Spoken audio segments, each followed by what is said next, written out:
Good morning, everybody. Welcome to Bench Your Addiction with Greg and Ryan. And this week, we're going to talk about how fitness relates to the rest of your life and how that discipline from fitness is going to carry over to everything else you do. For sure. And most things that we do, like I'll start with like a more macro kind of philosophical idea, and then hone it and zero it into fitness. But like most things that we want to do, most things that are worth doing, worth having, are difficult to obtain or take some degree of effort in order to obtain. And I know for sure that for a long time, especially in active addiction, like there was no follow through. There was no follow through, sustained effort, long term, really high effort. Anyway, right? Like through high school, everything I did everything right. I slept at 8. I showed up to the workouts 2 days, whatever it was, for my swimming because especially by middle school, I had been uh, set on, my coach at the time set me on looking towards college, which is something that at the time I didn't have any, like seventh, eighth grade. I wasn't thinking about trying to go to college for this thing. And so coach set my sights and made me believe that it was possible to get that college thing. So like through high school, uh, my focus on the future as well as the fear of God of my parents. Like I wasn't going to do anything that really took me. I wasn't going to do anything that took me off that path because I certainly wasn't going to come home into like in any type of state because no. So, but college came around and you could party on the weekends and I didn't have to go home to my parents and like, every other weekend, every once a month, whatever, turned into, man, this is fun. And like, we're going to do this thing. And, um, kind of put the things that I wanted to do to the side. I kind of put the goals that I had to the side, as partying became more and more operative in my life and more important in my life. And, uh, through my 20s, like I was trying to get sober, but and for short periods of time I was able to do it. Like the longest stint was 2017 to 18. I managed to accrue just a little over 9 months of completely truly sober and clean. um, but then I lost sight and I didn't have a long-term vision, and so like getting sober was extremely difficult. And but what I like about fitness, how this whole thing relates back to fitness, is that workouts done properly are really challenging. They require some level of mental fortitude to be able to follow through, especially to do it day in and day out.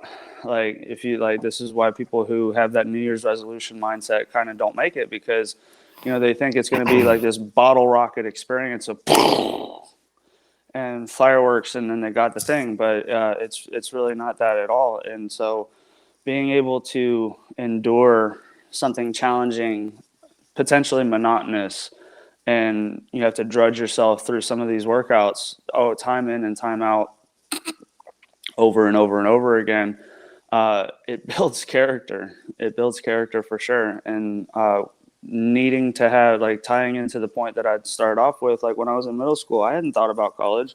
Coach was the one that put me in that mindset. And as an adult, it's easy to just have some type of goal that says we're going to be ready by summer. We're going to do 6 weeks to a six pack kind of workouts. And like coaches can definitely instill in you something longer term, something potentially more impactful, more meaningful. And that long term vision is what's going to allow you to stick to the fitness goal through those days where like you just want to throw your alarm clock out the window when it goes off at 4 o'clock in the morning. Yeah. Yeah, I can relate to that, man. So, like, I like a lot of what you said about, like, how fitness is hard and, like, nutrition is really hard and, like, all these things are really hard and people think it's just going to be super easy, and that's not the case. Someone the other day asked me what's harder, fitness or nutrition, and I was like, nutrition hands down, right? Like, that's a full day thing. Fitness is like, cool, I'll do an hour and a half and then I'll be done with it. Nutrition is just forever, right? Like, you can't just be like, oh, well, I just don't really care after 8 p.m. We don't care about nutrition, right? That's never going to get you to your goals. But I also like to tell people, like, you're gonna fail, and you're gonna fail a lot, and it's gonna be good for you. Like the sooner you get used to failing, the better you're gonna feel. And like that's in every part of your life, right? Like if you want to succeed in life, speed up your rate of failure, right? Like fail more often, fail all the time. And I've learned how to fail consistently because of the gym, right? Like we go to failure, right? So like that mindset of like pushing myself till it's failed, and that's okay. And that's been able to make me like really successful in business and other areas of life because I'm like, all right, well, that didn't work. Let's move on instead of just being like destroyed that something didn't work out because most things don't work out, right? You know what I mean? Yeah. And failure is good for your soul. I like to tell people that all the time, right? But I also like to talk about like the other side of it, right? Like the number one way to build self confidence for yourself is to keep your promises that you keep to yourself, right? Like, so if you Right. say, I'm going to go to the gym in the morning, you go to the gym in the morning, you're going to feel good that you did what you said you're going to do. If you start negotiating with yourself, right, like that's where you backslide, right? Like, I don't negotiate with myself. If I say, cool, we're going to meal prep Sunday, we're going to go to the gym XYZ days, and we're going to do this at business, that's what I do now. In the past, I might have been like, oh, I don't really need to go to the gym today, or like, oh, I can make it up tomorrow. Like, that negotiation tactic of, you know, but that never worked. That never allowed me to succeed. It never allowed me to get as far as I wanted to in fitness or business. So, you know, learn to fail and don't negotiate with yourself is how I talk to people about like how to bring some of those skills from fitness into the rest of my life. Yeah. And point about, pushing yourself to failure repeatedly in the gym. I'd like to point out that you're still alive, Yeah. right? So failure is not fatal, right? So even though in some instances failure may feel potentially crippling, or failure may feel really really uncomfortable, or failure may feel like it puts you into a corner where there is absolutely no way out. You are backed up. There is this hungry lion that's about to come at you and eat your. That's not what's happening at all, right? And so the more that you experience failure in fitness, the more that you realize that failure isn't going to stop you in any other area of life, really. And like, as long as you're still breathing, there's still a chance, right? And so, because like I can like relating this to addiction, I failed to quit using and drinking so many times. Failed like outright. Like it was like or to stay stopped. I like this one. It was like I didn't have a problem stop drinking. I had a problem staying stopped. Yeah. Yeah. Yeah. More than, to the next morning. Right. Right. And so because like I could quit every morning, but then that didn't stop me from 7, 8 o'clock p.m. being so restless, irritable, and discontented that I'm right back at it. But uh, I tried so many times. I tried so many times and failed repeatedly. But it talks about it in one of the books, that there is no shame in a relapse. The shame is not coming back after a relapse, right? And so, and by God's grace and a lot of support, I wake up in 24 hours with 2 years clean. Hell yeah. So, and I've never had that before. I've never, like, in my adult life, I've never, like, I'm on the longest current stretch of sobriety that I've ever been on. So, like, every day is a new day Hell yeah. in regard to that streak. And, with fitness, certainly through active addiction, man, like, fitness kept, like, because, like, I remember the last workout I did hungover. It was a couple of days before my birthday, a couple years ago. So in 2021, at the beginning of 2021, like I drank pretty heavy a couple days before my birthday, and so that was January 17, and I woke up January 18, and I tried to go to the gym. And, just one more time, man, just one more time. I was dehydrated, lacking sleep, lacking focus. I couldn't catch a pump. I couldn't, like, nothing felt right. My joints were aching. All of these things, uncomfortable sweats, all these things that just go along with trying to work out in that kind of state of that, in that kind of physical statement. And I remember being so mad shaking. I was so mad. I was mad at my drinking. I was mad at my behaviors. I was mad that I was still doing this, and like I couldn't get away with it the same way that I did when I was 18 years old. Because in this part of the story, I'm 29 and or 20, yeah, 29, and like shaking. I was so mad, but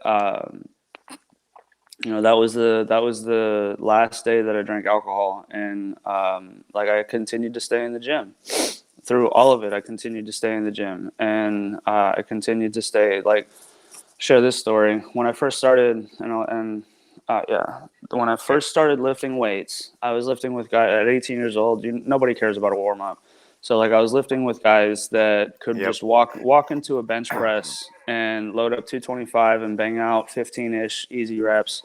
And sometimes they went to 275, sometimes they just blew right past that quarter and went to 315 and beyond. And like we had to set up two different benches because Yeah. they had their bench and I had mine. And I remember that the split we were doing were 3 sets of 12, 10, 8.